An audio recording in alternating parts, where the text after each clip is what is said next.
Bonjour à tous, bienvenue dans la 5e vidéo du cycle vers les nombres réels.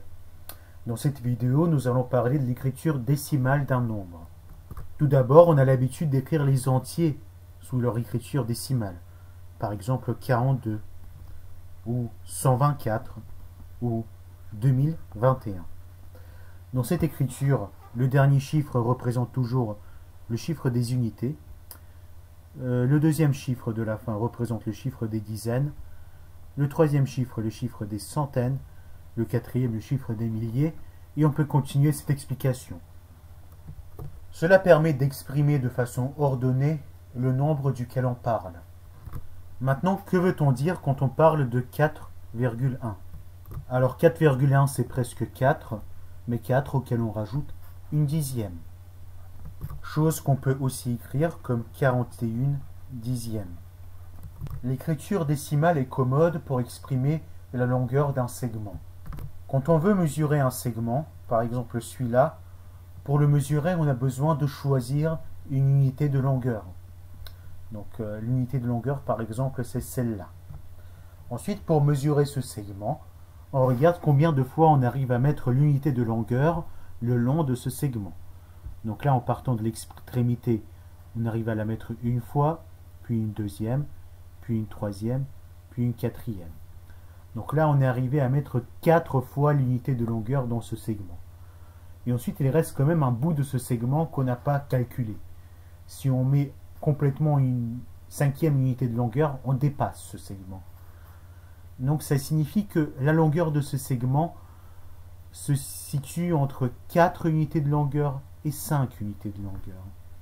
C'est quelque chose entre les deux. L'écriture décimale permet d'exprimer la longueur de ce segment de façon didactique, très facile à comprendre et très précise.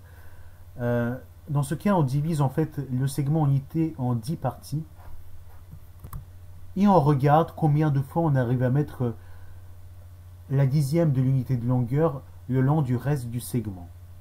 Donc là, on a l'impression qu'une fois on arrive, deux fois on arrive, trois fois on arrive, quatre fois on arrive, 5 fois on arrive.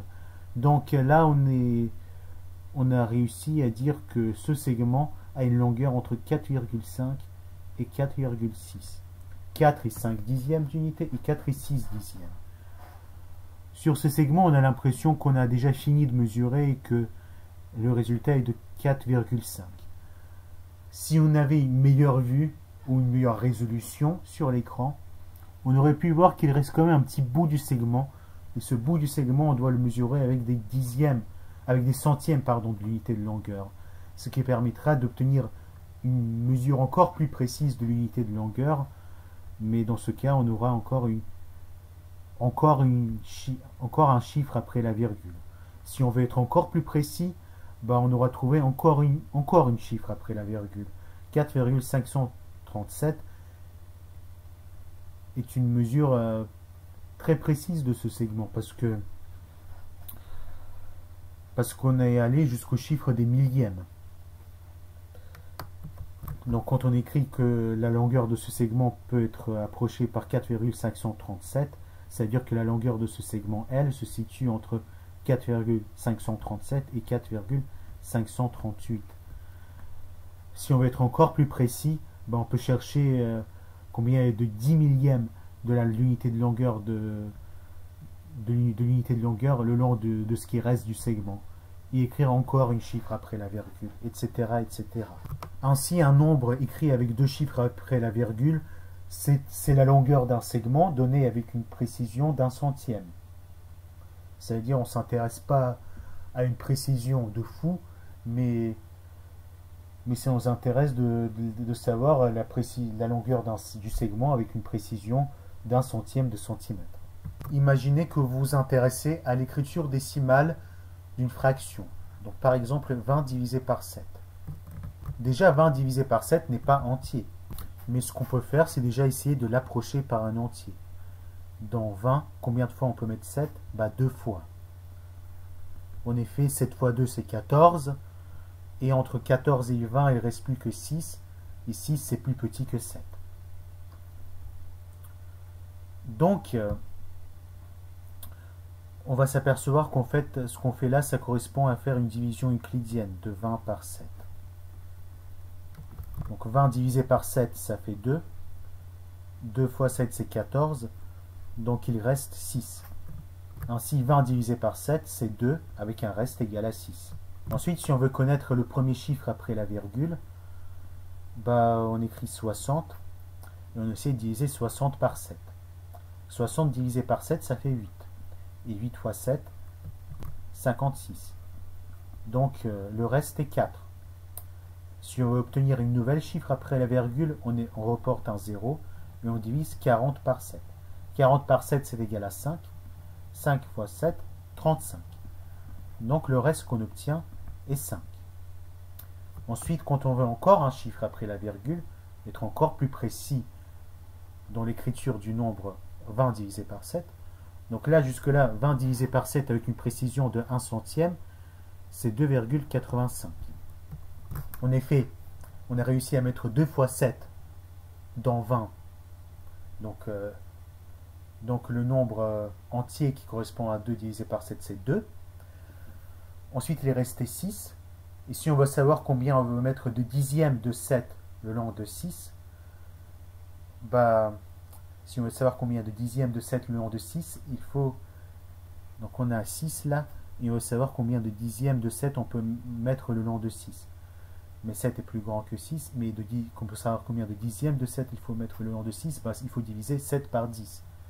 Ça revient à trouver combien on peut mettre de 7 dans 60. Reformulons. Le problème initial, c'est de savoir combien on peut mettre de dixièmes de 7 sur 10 le long de 6.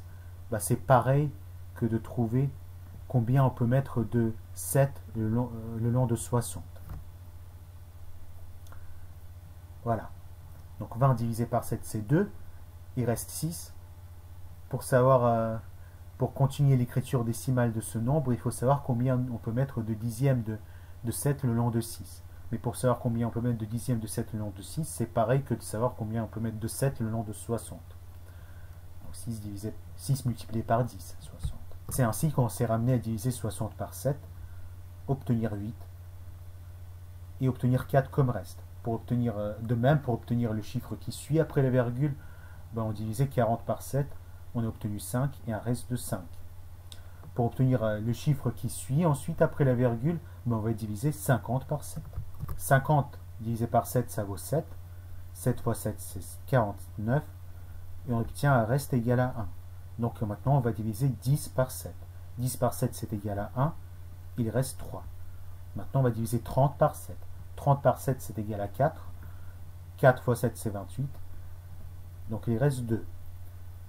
Et là, on obtient à nouveau 20 divisé par 7, comme au début.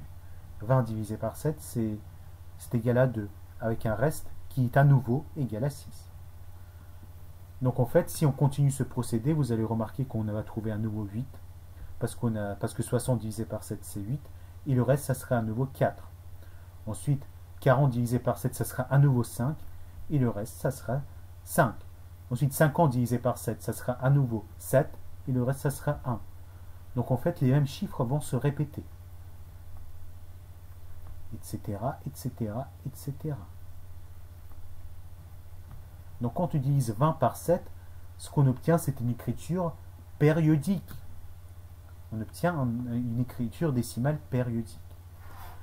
Donc là, si on veut écrire ce nombre avec une certaine précision, on peut dire que 20 divisé par 7 est à peu près égal à 2,8571. Mais pour être précis, on peut dire que 20 divisé par 7 admet une écriture décimale périodique.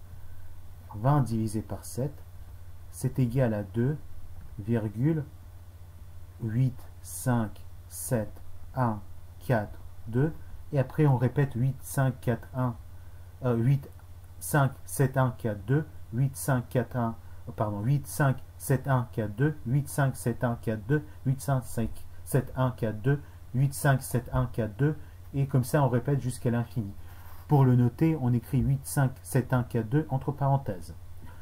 Donc 8,5,7,1,4,2, c'est la période qui va se répéter jusqu'à l'infini. Donc 20 divisé par 7 est exactement égal à 2,857141 dans la période. Maintenant, réfléchissons pourquoi est-ce que ça a marché. Eh bien, je vous laisse réfléchir par vous-même. La question à laquelle on va répondre dans la vidéo suivante, c'est pourquoi est-ce qu'une fraction a toujours une écriture décimale périodique à partir d'un certain rang. Si vous avez des questions, n'hésitez pas à les poser en commentaire et à la prochaine.